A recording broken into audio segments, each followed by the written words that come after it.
Our speaker today is John Forrester, author of several books involving bicycle transportation engineering with several other areas of engineering background. Some of the aspects of cycling are not necessarily obvious, and he has become a bit of a controversial figure in the cycling community. We are delighted to have him here today and to talk about things that need to be done, engineering for cyclists in America. John Forrester, welcome.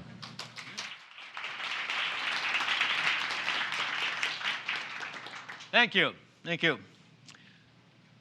I'm going to talk about what I will call the management of bicycle transportation, which is the part of bicycle transportation that is most poorly done in America, or in many other places too, for that matter. But here we are, Silicon Valley. I used to live here. I lived here for a long time. Don't live here now. All right.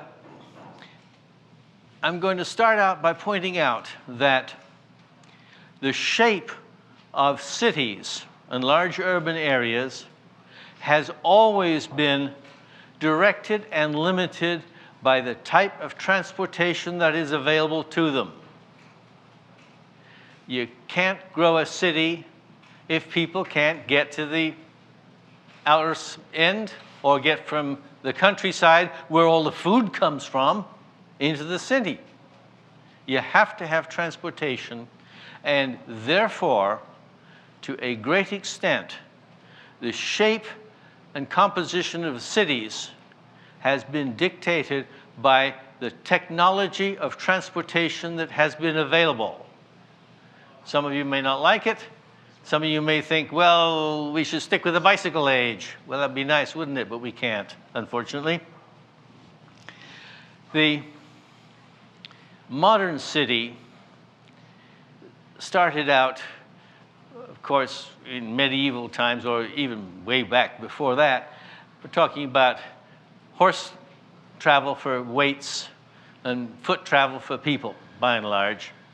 But the first assistance to this, aside from waterways, which were very important for those places that were on a waterway, and many of our cities, if you notice, started out life as ports, either ocean ports or river ports. But aside from the water, which was a very restricted resource, only available some places, why, the first assistance to transportation came in the form of rail. First steam, then electric, diesel, whatever. Now, rail has particular characteristics. You have to put a lot of money into building a line which has high capacity, if you can find the traffic for it, which means, therefore, that rail lines got built along the best places for lots of traffic, which made sense, but they did not go everywhere.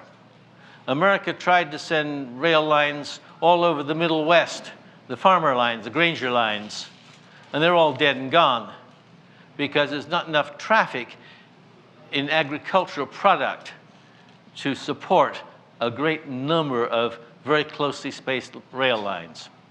And then when you got to cities, rail carrying people, even at the start of the steam line, you also had horse-drawn streetcars, and later on, 1888 and later, you had electric streetcars, interurban lines and things like that.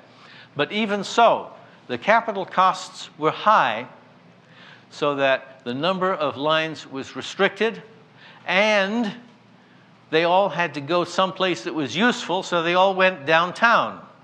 So you had a radiating star-shaped pattern of rail lines. Well, that worked fine because people grew up with it and the city developed around it. To get from one branch to another branch, you went into the central city and came out again on a different line. Lots of people had to do that on occasion, but they didn't do it every day. And between lines, you still had first horse-drawn traffic and later motor traffic, and of course, right Before motor traffic, you had bicycle traffic. And that traffic, which was slower than trains, but it filled in the gaps so that you could ride from one branch line to another branch line by bicycle, and it was good transportation. Or you could live somewhere that wasn't directly served by the rail line and get onto it, and you could go downtown to where your job was. Then the car came along and upset that whole pattern, because the car could go anywhere. And streets were much cheaper to build and maintain than rail lines, and the cars could use streets essentially without immediate charging for them. You paid for them in the end, but it was all distributed. So the car went anywhere, just like the bicycle did. Trouble is, the car went faster, it could carry more things or more people, and therefore it became suitable for general transportation use. And once that became true, suburbs grew up, and people traveled by car, whether it be to work, for social affairs, or educational affairs, or whatever, anywhere they wanted to in the city. And as a result of that, the economic importance of downtown dropped, and for many of the services, you found them growing up in the suburbs. So you had suburb to suburb travel going all over every which way. And you know that's what you have today here. Except, of course, San Francisco Bay has this great big hole in the middle called the Bay. And so everything is sort of strung out in like a necklace around it. That changes things a little bit, but not all that much. So you have a situation whereby free path travel is the norm, but it is made up partly of bicycle travel and, unfortunately, more so by automotive travel. And that has spurred the development of the modern city, and you'll find that something like 80% or more of America's growth since the start of the automobile era became very popular, shall we say. Started suburbia in 1950, if you want to look at it that way. That's not the earliest date, though. But something like 80% of the growth since then has been in suburbs, which cannot efficiently be served by mass transit. And therefore, your two choices are car or bicycle. That's what it amounts to. Well, there's lots of value in riding a bicycle. But you cannot expect that bicycle travel is going to take the place of very much of the automotive travel that's being made. Now, you all know that you're making trips that your neighbors think are silly, too far, too dangerous, whatever. And you know it can be done. Therefore, you know that quite a few of those neighbors could make trips. And indeed, it's worth persuading them when they can. But you also find that a whole lot of them make trips that you just really can't do by bicycle. And they get involved with families where they have linked trips. In other words, it's not this average trip distance is only 3.5 miles, the statistic that you see. It's because you get a whole bunch of 3.5-mile trips, and you end up, after work, before you get home with the kids, to having driven 16 miles or something, with a load as well. So there it is. Bicycling is going to be a method of transportation that's good for those who can and those who want. And it's good for your health. It's good for lots of things. It might even be cheaper too, Considering the price of bicycles these days, sometimes one wonders, but there it is.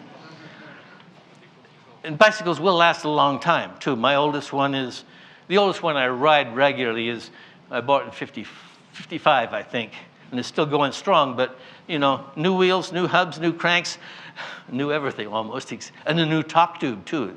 Top tube broke, I had to fix that. All right, so what has happened to bicycle transportation in these years? Up to the 1960s, the motorists didn't worry about bicycle travel. It was kids, and they could be, looked after by their parents. They didn't vote anyway, too. And they didn't ride all those places, strange places. And beside which, the car was the coming thing. Bicycles were outdated. And along comes the turmoil of the 1960s, when due to what happens? You got a new suburban family. They moved out to Levittown in 1954 with one car and elementary school kids. Now, they still got only one car, but they got high school kids who have social lives, and they start riding bicycles. I mean, they've always had bicycles, but now they start to use them for transportation to get around.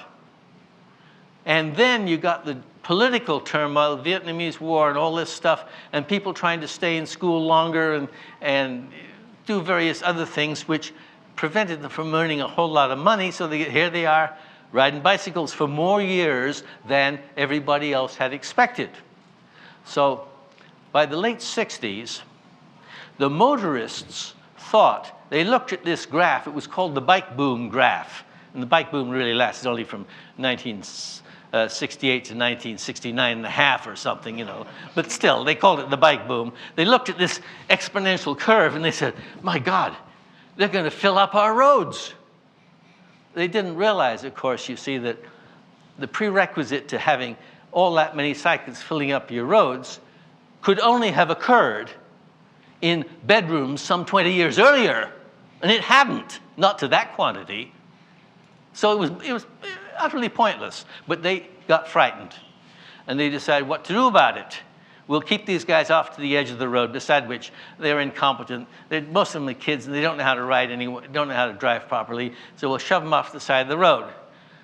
And California invented the first bike lane systems, designs in America. Not quite the first in the Western world, but the first ones that, as a result of our agitation against them, started to have as much science as we could apply to them and get rid of the worst dangers. But there it was. The motorists invented the bike lane system, and they invented it for their own convenience on the excuse that cyclists were too dumb. Did you know? Did you know that here you are, Stanford graduates and all that, did you know that straddling a bicycle destroys your brains? It turns you into children who don't know how to drive. Yeah. Well, so then comes the environmental group, and they believe all this stuff that the motorists have been telling them about being incapable of riding in traffic. And they say, oh, these bikeways, they weren't invented to shove us aside, keep us out of the way of the motorists. They were invented to make cycling safe for beginners. And at that point, we cyclists lost the battle because it was overwhelming political force came along and said, bikeways, that's the way to go. Well, is it? What advantages were claimed? One, they made cycling safe, or much safer, shall we say. You can't say safe arbitrarily. You look at the accident pattern, and at this time, we first started getting decent statistics from a man named Cross in Southern California. And he showed that the straight-ahead cyclist being hit from behind by the straight-ahead motorist was, in his first study, 0.5% of all car-bike collisions. That was Santa Barbara County. And then he did a national study. And by the way, that Santa Barbara County, you'll never see a copy of it. I have a copy of it because I was at the meeting at which Cross presented it. And like a fool, I got up and said what I just said. This is the case against bikeways. Hence, no further copies have been available to anybody. Yeah. But anyway, he got a contract for a national sample, 4 different states representing different parts of the nation and more representative of the country. And there you might look at the figure, and it might be 2% or something like that. Depends whether you want to count daytime ones only or nighttime ones as well, where there are other complications, or whether you want to count rural ones, which are different from urban ones. Okay, small number. So the other claim was they're especially suitable for beginners. Now, when you ride in a city with a bike lane system, you're still going to have to ride on streets that don't have bike lanes, so you still need all the skills. That's not only part of it. When you are riding on a street with a bike lane on it, you have to have all the skills that you already have for riding on a normal road, and then sometimes, and inevitably, there are places wherever you put in a bike lane system, there are some places where it really shouldn't have been put in, but it was put in just to make continuity so that people don't get lost or whatever. And those places, you have to outwit the designers. So you got to know how to do that in addition to having your normal road skills. Well, and the other one was that, oh, this is anti-motoring, it'll reduce motoring. Even here, I'm going to say that I doubt whether you have reduced the motoring intake into Google by 1%. I doubt it. I may be wrong, okay? But all I'm going to say is that it's unfortunate that motoring is not going to be significantly reduced such that you're going to save significant amounts of oil or do away with significant amounts of highway or whatever as a result of the amount of bicycle transportation being done. It just doesn't have that capability. So we are stuck now for those people who choose to ride because it's good for them, either their health, their money, or quicker, or whatever. Or perhaps they work in a place where you can't get cars in, like many campuses. Okay. People who ride because they want to, and because they also, we're talking about America. You find that many people say, oh, yes, Dutch bikeways are wonderful. Dutch bikeways, and they got a 40, 50, 60% bicycle mode share in Amsterdam. Well, sure they do. It's a medieval city. It's a pre-automotive obsolete city. Isn't that a nice word? And where motoring is extremely difficult. Well, you can't park your car at home because there's no place to park it. You got to go find your parking place, wherever it was. And you get through narrow streets and cramped, slow traffic to get where you want to go, and you can't leave it there either. So you go park it somewhere else, and then you walk back. Well, sure, it's easier to get on a bike and trundle along at 6 miles an hour, because that's faster than what you've been going by car. Yeah, sure. That's not going to work in America, because in America, your competition is not hoping to be faster than walking. It's hoping to be not so much slower than motoring that it's going to stop you from doing it. So by and large, speed for many cyclists is important. If you're really short range, probably doesn't make much difference.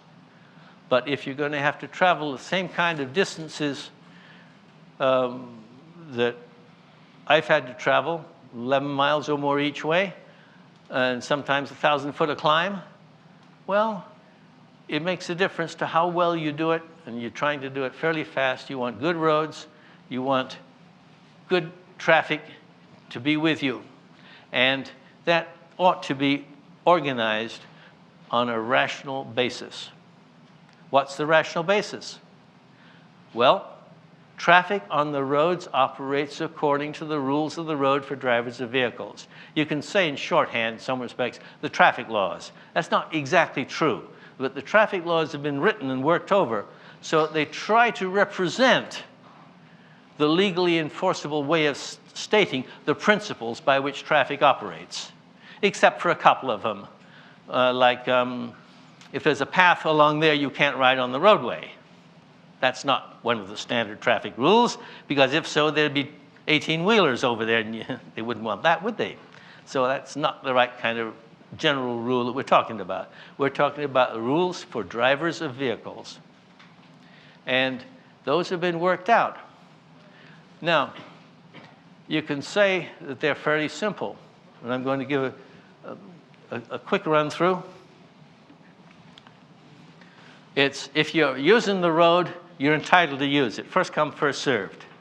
So that and that includes your stopping distance ahead of you, and a little bit of space around you, so that when you're rolling along the street that's protected by stop signs, motorist is not allowed to come right out in front of you. Okay, so you run into him. That's not allowed. Okay, next one is you ride on the right-hand side of the road. Ride on the left-hand side of the road, there are all kinds of horrible troubles, and every once in a while you read of a motorist who gets the wrong way on something and there's a big head-on smash. Well, you might not end up in a head-on motor-to-motor smash, but you aren't going to like seeing those headlamps shining at you. Okay, then between intersections, you're going to, in general, you're slower than most other traffic, so you try and stay right, let the fastest traffic go by, but you don't stay so far right that you endanger yourself, and now that depends on the kind of road. Some roads have just terrible ragged edges. You have to stay away from that. Some roads have nice curbs. Some roads have nice smooth gutter pans, although most aren't. I can remember the years when paving was restricted because of the World War II. We rode on the gutter pans because the concrete was smoother than the tar, which hadn't been maintained for years. Of course, that got fixed later on, and now we generally stay off gutter pans. Okay, then when you are approaching, when you are entering a roadway, you have to yield to traffic on that roadway. And particularly if that roadway is a bigger one than the one you're on, protected by stop signs, yes, or just simply when you're coming out of your driveway, which is nothing really big compared to the street, you have to look both ways, and yielding means looking to see that nothing is coming so close as to be a danger. Then you can move. And that works true if you're moving laterally on the roadway too. You look over your shoulder, look ahead. Oh, yeah, there you are. And lastly, when you are approaching an intersection, you figure that things are set up so that if people want to turn right, they're over by the curb. The people want to turn left, they're out by the middle of the road. And if you want to go straight, you're between the two. Okay? You follow those, and those rules are easy to comprehend and easy to follow. Traffic cycling, just like traffic motoring, is not difficult.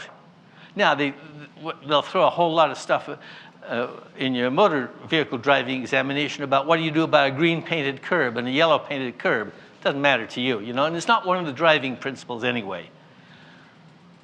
I worked out those 6 principles because I was faced with the job of teaching children. For adults, they'd never worked it out. It worked that way, but they never said so. But I can teach 8-year-old children to ride properly on 2-lane residential streets following most of those rules. They don't need the multiple lane rule. Okay? And 5th graders, they can ride any kind of street except some of the very peculiar places where you get high-speed right-hand curves on you and things like that. Because those rules are simple to follow, simple to understand.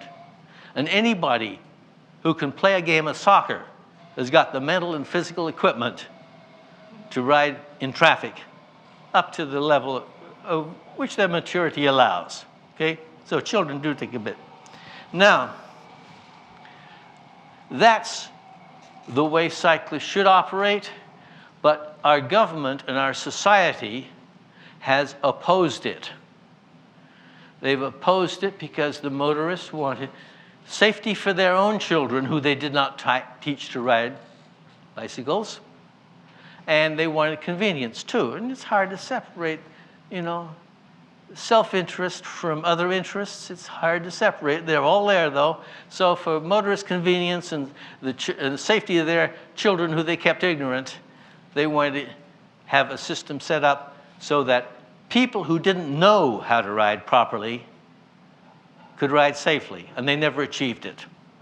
They did things like teaching children to make left turns by riding along the road, and of course, smash, bang, because they hadn't looked behind.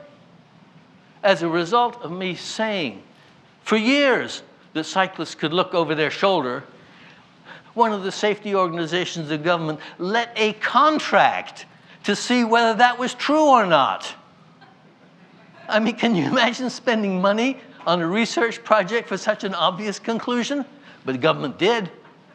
That just tells you what society thinks. Okay? So, we've got this system whereby a bunch of people, and a lot of people who would like to see more cycling and less motoring, say we need to have more of bike lanes, bike paths, etc. And they want more of a system which was invented by motorists to discriminate against them on the basis that they were incompetent. That's not a rational way to run a bicycle transportation program. A rational bicycle transportation program will be set up on the assumption that we can teach cyclists, or at least most of them, one way or another. We can expect that they will obey the rules of the road. And if you notice, there are no traffic laws that contradict the rules of the road. Some of them, like saying, we don't let you ride anywhere except right next to the curb, or we won't let you ride on the road at all. You go on that path. But the traffic experts knew they wouldn't ever dare write a law that said cyclists have to collide with motorists by doing something different. So, okay, we've always, therefore, legally expected it, even though socially we didn't. Well, that's the tangle that we're in. What we need to be able to do is to convince government and the motoring establishment, to use a shorthand term, that they should really expect cyclists to operate according to the rules of the road, and they should provide roads which are suitable for that activity, depending on how much of it there is around. I mean, after all, none of us here are expected to ride up and down 101, right? Because it's a freeway and because there are plenty of surface streets around. On the other hand, you cross Donner Summit, nowadays, particularly in winter, when you can't go over the old road because it's all snowed in and they don't plow it out anymore, you go over considerable sections of I-80. But they're out in the country, and you're just riding along on the shoulder. It doesn't matter. Same thing in the Salinas Valley coming up from San Luis Obispo. There are quite a few places where there are really the nearest farm roads, they don't go the same direction as the highway does. You have to go zigging, zagging, and get lost. And they let you ride the highway shoulder. Okay, that's fine. But by and large, government should expect, and it says it does expect, that cyclists will be found on any road. And that means to say, things like parallel barred drain grates going the wrong way. I have seen a few of those in the last few years in Southern California. But I thought they were all gone, you know, because people knew they were dangerous. These were new construction too. Ooh. And there were lawsuits as a result. Somebody fell in them.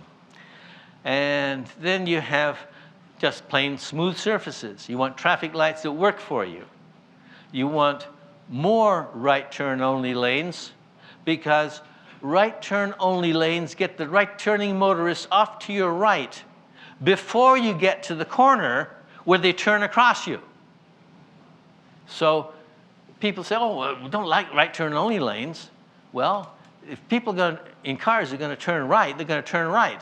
It's better to have them merge right with the safe way to do it, because they can go ahead of you or behind you, than to turn right across you. So more right turn only lanes. I would say more left turn lanes with protected left turn signals. The highest frequency motorist-caused car-bike collision is the left-turning motorist hitting a straight-through cyclist. And if that motorist is waiting for green arrow, he won't get that green arrow until you've seen a red stop sign and you're stopped.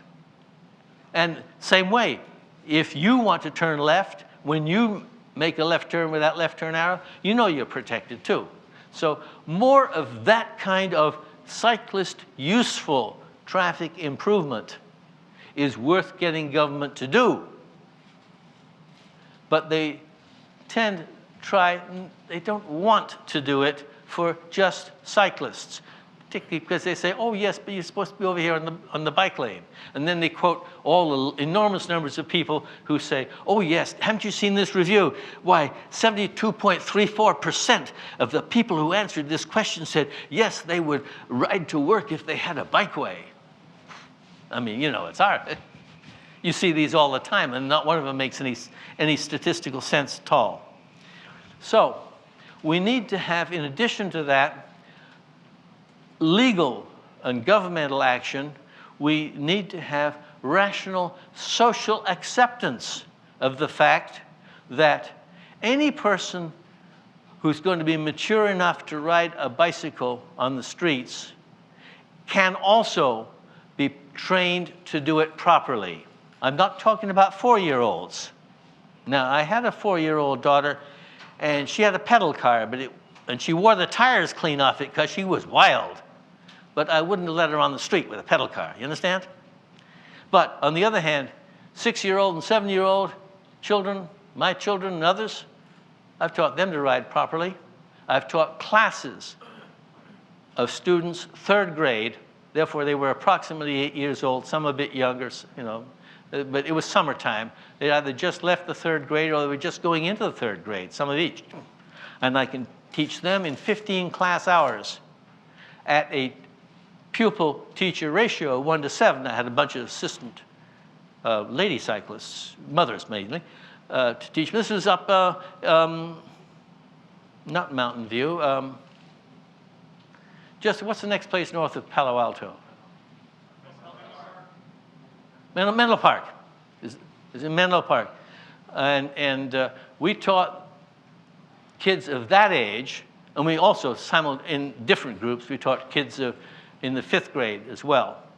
And we taught them so they could ride on any 2-lane residential street, the age of 8, and they would operate better than any group of adults, general populace adults I've measured in any city I've been in. And I've measured quite a few of them. It's fairly easy to do. It's like a driving test, you know? And only you follow them along on a bicycle, and instead of this thing here, which I have here, you have instead a tape recorder with a little button, so that when you see somebody riding along and you want to comment on it, make a comment, you push the button, and you take off, and you push the button. You can do 8 hours of research, and you come out with 40 minutes of tape. That's practical, you know? And you write the scores down afterwards. So it can be done. And if we have a combination of rational social policies and rational government policies with respect to proper cycling, you'll probably get more cycling, which is good, because you're not going to force people to do it. People are going to get into it because they find it's good for them. That's good. And you will have fewer troubles, and you'll probably have a lower accident rate. So that's what I'm saying is necessary to be done to significantly improve bicycle transportation in the American scene, in the modern city. Question? To provide perhaps a counterpoint, in European countries like, say, the Netherlands, you have fairly complicated infrastructure specifically for the bicycles. You have networks of bike paths and so on, which are far more than anything I've seen in the U.S. Is there a problem with that? Okay, the question is the classic comment. I have to repeat the questions for what's going on. The question is is the classic comment that they have much more cycling in places like the Netherlands, particularly, and some other Northern European countries, than they have here. Now, the Netherlands, all the cities there were started medieval times or before. Narrow streets designed for horse-drawn traffic, and not a whole lot of that either. And they have grown up, they became rich in their colonial era, spice trade and things like that, and you got lots of fancy buildings and things, but still on the same rather cramped walking scale distances. And then, by the time the cars started to become popular in America, Holland was again a poor nation. Motoring didn't come to Holland on a mass scale until 10 or 15 years after the close of World War II. So they suddenly had the problem what to do with the cars that we can now afford and want. But they also found that in the older cities, motoring was very difficult. And there are two sets of stories. One set says, yes, we know there's motoring coming and our streets are very narrow and all that, but motoring is a coming thing, so we're going to push the cyclists aside. And the other one says, oh, these cars are all going to be terribly dangerous, so we'll have to make facilities to save cyclists. Frankly, I place a little more faith in the first explanation than the second. But in any case, you have a place where you have short distances, slow speeds, and where not simply slow speeds when motoring, but as I've said, the actual effort and the acts required to make a motoring trip in Amsterdam are just very complicated, because your car isn't where you want it, and where you can leave it is not where you want to go. So that competitively speaking, cycling is much, much more used. They consider cycling to be better than walking, which is quite true. It's faster than walking, and in that climate and those places in that distance, it is not all that much sweat making or whatever. So it works for them. But I will say that the rural paths in Holland, they were the first bikeways built, and they were built to accommodate the rural farm workers who were going to slow down the intercity cars, the cars on the rural roads. And of course, what happened? What happened in America with Ford's Model T? The farmers all bought it because they lived out in the country and needed it. Same thing happened in Holland. So now we have paths which are wonderful for touring, but they're not used by the people who were designed for. Somebody have a question? Yes. Yeah, so I'm Swedish. I biked my whole life, and I lived in Amsterdam for 3 years. And I have to say, I live in San Francisco now, and I don't feel comfortable cycling here. I don't think it's safe enough, and I'm kind of sad that we haven't addressed the safety aspect too much in terms of no people is going to get out here in mass unless it's safe and perceived safe. And I have to say, the traffic is not safe. You have buses on all the sides when you're biking, roads, you can't be on the side because people open the doors, cars are double parked everywhere and so on. So, well, yes. Question refers to the intensity of traffic in America being unsafe for cycling. Well, yeah, I mean, stay out of the door zone, and don't run into double parked cars, just go around them. But I agree with you. San Francisco is an extremely congested city for motor traffic. However, here is the point. There's nothing practical that we could do about it that would improve the situation for cyclists. There's no extra room for bike paths on the Amsterdam model. And if you did have them, cyclists would be, as with the traffic there, they would have to go slow and be easy. Now, I've ridden quite a lot in San Francisco when I lived up in this area. I lived in the Bay Area from 1940 to 1998. Mostly, not entirely. And I've ridden all over these places. And it's not, if you do it right, it's not as bad as you say. And what I'm saying as well, the supposed improvements end up making it worse rather than better, which is a shame. Now, I agree that traffic could be better behaved in San Francisco? Sure, I agree with that. There is a few points which makes it safer, and one is slowing down traffic. So Stockholm, for example, in the inner city has been slowing down traffic by making car lanes narrower and more difficult to navigate. So it means people slow down, people don't feel stressed as much driving cars anymore, and everyone is safer who's on a slower pace. And that is practical things which can be done, and I don't see that these other approaches being taken. Just saying that cyclists should behave on the road in San Francisco, that's not going to help improve my safety really. The matter of narrowing lanes versus speed is definitely unsettled. Some measurements show it does slow motor traffic. Some people say it doesn't. But in America, you've got, except for places like San Francisco, you tend to have much greater distances and people are moving faster simply because that is the kind of distance they've got. Now, we had some other questions back there. I had a question about your rational principles for cycling. You used the word yield. But ever since stop signs have proliferated all over the continent, and the police have turned into a bunch of cement heads in enforcing stopping and stops, it's like, you know, a fundamental thing you enjoy as a bicyclist. Like, yes, I understand. The perennial stop sign question. Okay. Now, you speak to any traffic engineer who knows his subject, and he will say, those damn politicians, they make us put stop signs every place where they shouldn't. And they're referring to political pressures for doing it. I cycled 1,500 miles in England in 1985 with my lady friend, and as I recall, we saw 2 stop signs in 1,500 miles.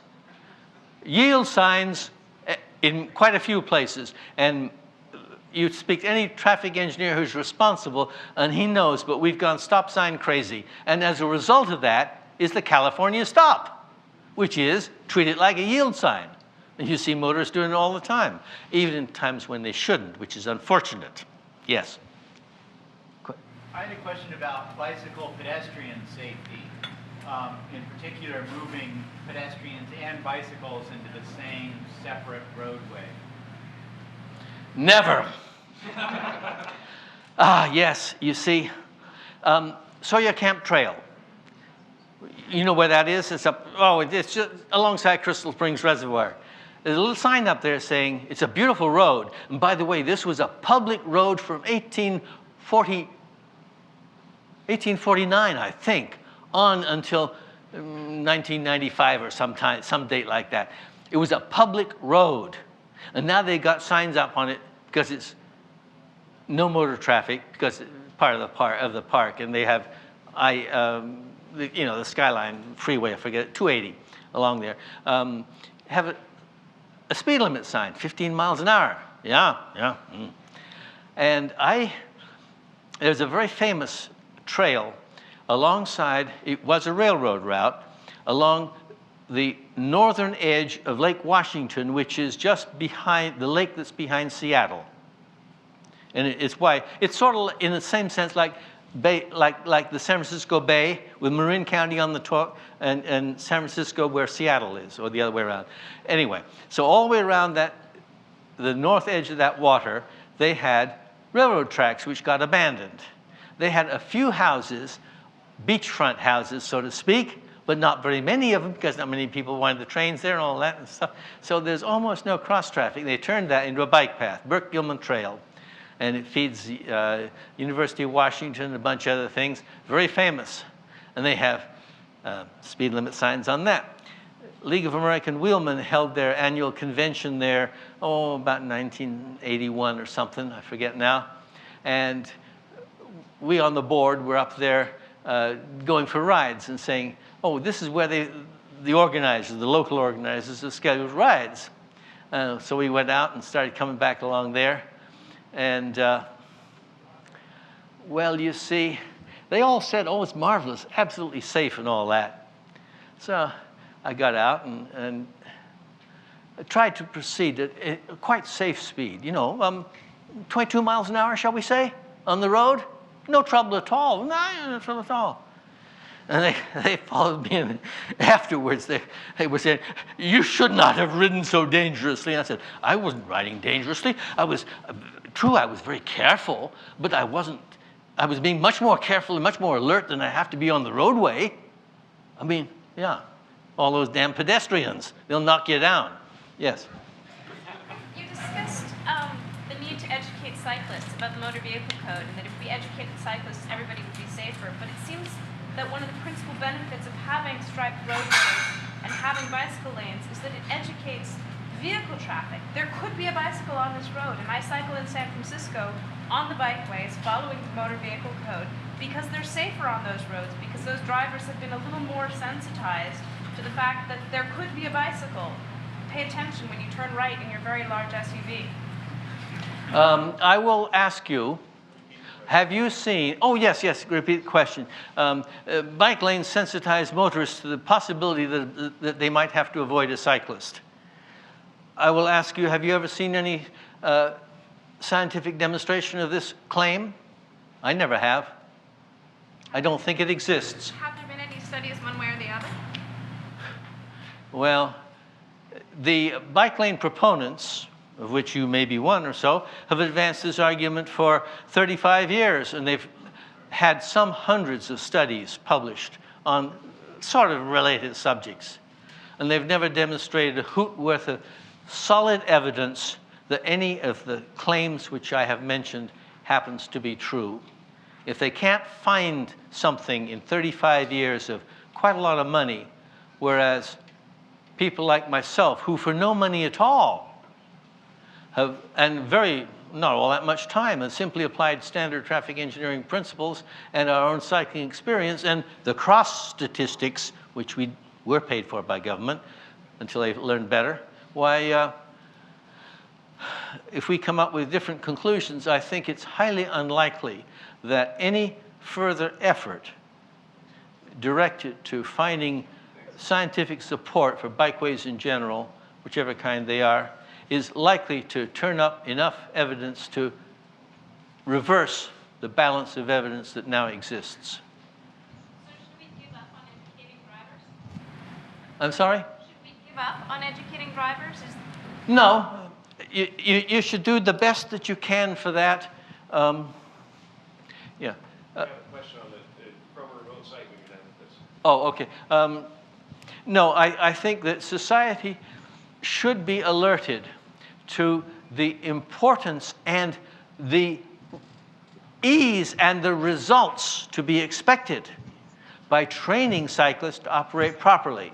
As I said, 15 class hours, even for young kids, and they will ride on any street that you think they might be suitable for riding, and do it better than the average adult population, much better than the average adult population today. If you can get that through, and you can get the organizations that would support that. I'm not saying the public schools, they got too much on their minds, and this is a specialized thing, not general public. If you can get the people who are interested in cycling to operate that kind of class and persuade people to come, that's very good, the best thing you can do. Sorry, one moment. Yes. We have a remote site. Yes? Oh, thank you. I was wondering if you'd be able to compare rates of cycling among populations in the U.S. with traditional bicycle infrastructure facilities that have shown a significant increase in the number of riders. I'm thinking in particular of Portland, Oregon, and Davis, California, and compare that to populations who have participated in bicycle safety courses like you mentioned in Menlo Park. Ah, yes, the perennial question, do bikeways demonstrate increased? And he quoted Davis. Well, the catch about Davis is that the cycling population has gone down. No, here's what happened to Davis.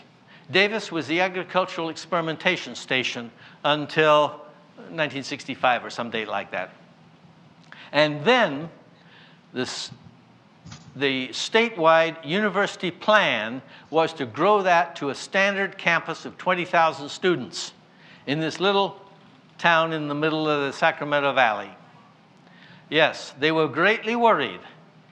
And indeed, they got lots of cyclists. But they would have had lots of cyclists anyway, regardless of what they did about them. And there are, again, two stories about that. yeah, you speak to Bob Summer and Dale Lott, and they say, oh, we were all out for protecting cyclists against this influx of motorists coming in with the school. And you speak to people who hang around city politics for a while, and they said, yeah, we were really worried about having our streets all plugged up with all those student cyclists. Both sides of the story. But ever since the installation of the free bus service around the UC Davis campus, cycling has dropped, regardless of facilities. And here's the point. When you are a student in Davis and you can't park your car on campus, how are you going to get there? You're going to ride a bicycle or take the free bus nowadays. But before that, you rode a bicycle. It didn't matter in Davis, of all places, whether there were special facilities or not. So, and a couple of those facilities are very weird, but that's beside the point. And there was another city mentioned, Portland, Oregon.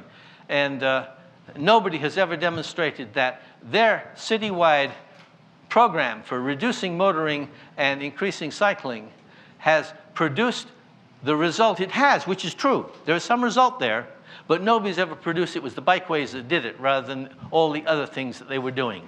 No, in other words, too many confounding causes. Question back there? So when I rode it today, about half the ride was on what's called a bike path, or bike way, something like that, which is basically just a road that's sort of extra wide on the second lane to the right, but no actual stripe. Oh. And then about another half of it was on actual bike lanes that were striped. I really appreciate the fact that I have more room so that I don't have to kind of weave in and out of the cars to avoid getting hit by the doors. Is it just the stripe on the road that you object to, or is it the actually having more room in the right-hand lane on the road? Well, repeat the question. Yes, the question is wide outside lane versus bike lane with stripe. Well, you said you had more room. All I will say to you is, you got the room you use. Just ride along and you got that room. And the motorists will go around you because they have to. They're not going to ride smack over you and risk all those possibilities. Might scratch their paint too, you know. But the point is that the stripe confuses people's minds about what's right to do. Whereas a wide outside lane, which is a technical name for what you were saying, the wide outside lane, does not introduce this extra element of confusion. And it indicates that, which is true even if the stripe is there, you still need all your smarts. So the stripe is bad because it decreases the propensity to learn how to do it properly at the same time as making people confused, if you understand me. Yes. Question? Yeah, I kind of feel that you're blaming the victim by saying that cyclists are not good enough. And I also felt that you kind of dismissed very lightly what's being done in Europe, where essentially their solution to congestion is to say, we need to reduce cars, whereas the solution here is to say, oh, we need more roads. I'm sorry. I'm trying to think of how to phrase your question so it gets in through the microphone. And I don't really understand it. I'm sorry. Well, by saying that cyclists are unsafe because they're not good enough, Oh. it takes the responsibility away from the car drivers. I feel that there should be Oh, okay. All right. He's talking about the relative responsibility of motorists versus cyclists regarding their results of their behavior. First place,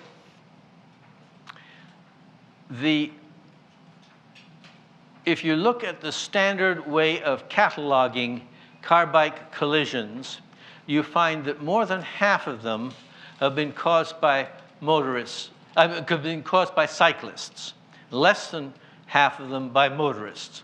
If you then start to looking at what kind of evasive actions could be made or what kind of secondary causes there were, and you realize that there are lots of things that cyclists should not have done or could have done to avoid it. And this results in what I'm going to term the accidents per mile rate for different groups of cyclists. The general average population rate per mile. I forget exactly what, something like 113 accidents by one way per 1,000 miles or something, 100,000 miles. But in any case, the ratio I do know, and that's this, that when you consider people who are much more likely to ride properly because they have been schooled by their club cycling friends or whatever and had more experience, you find the accident rate goes down by 75% regarding car-bike collisions. And that indicates that regardless of who's causing it, the cyclists have the ability to avoid 3 out of 4. And I think even though the exact values are not all that exact, I think the ratio is so overwhelming, it indicates the value of skill. Assuming we follow your basic principles and educate the cycling populace or a sufficient percentage of the cycling populace to follow the traffic laws as you described, how do we then mitigate the next problem I would see as a big hurdle, which is, this morning I commuted in with 2 other people, and we were essentially, as you say, taking lane when appropriate, driving as a vehicle, as a clump of 3 bikes. But at more than one instance, we ended up with a car behind us who wanted to proceed past us, but could not, given the roadway conditions, and was borderline violently opposed to our position in the road. What political forces, what social forces, how do we influence the public opinion, if you will, of the motoring population? Okay, question refers to the greater tendency, perhaps, as postulated, of vehicular cyclists to delay motorists and others. The question I will ask you, sir, is were you riding in line or abreast, the 3 of you? At that particular point, we were riding 2 and 1, so some were abreast and some were in line. I understand. I would say that in the kind of situation in urban riding where you are, I would ride alongside a buddy only if I was pretty sure that there was plenty of room for other traffic to get past us. Otherwise, I'd single up, which helps some. And, of course, here's the point. It doesn't matter whether there's a bike lane that's striped there or not, because there you are. You're taking the space regardless. So I see that it doesn't make that much difference. But, again, if society starts to adopt a rational thought about cycling, which says you should operate according to the rules of the road, and you're legitimate doing it, then they're going to accept a moderate amount of delay that's not forced on them gratuitously, if you understand what I'm saying. And sure, it's public relations, but we all need that one too. But the public motorist has that belief because he's been trained that cyclists should never be in his way. See? And you've got to overcome that. Another one. What role do you think law enforcement should play in educating cyclists and motorists as to how to behave with each other? Question is the extent of law enforcement activity in the education of the driving public.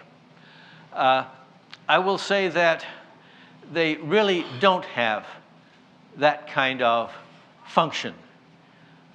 Traffic laws are not written to educate people. They're written to be enforceable.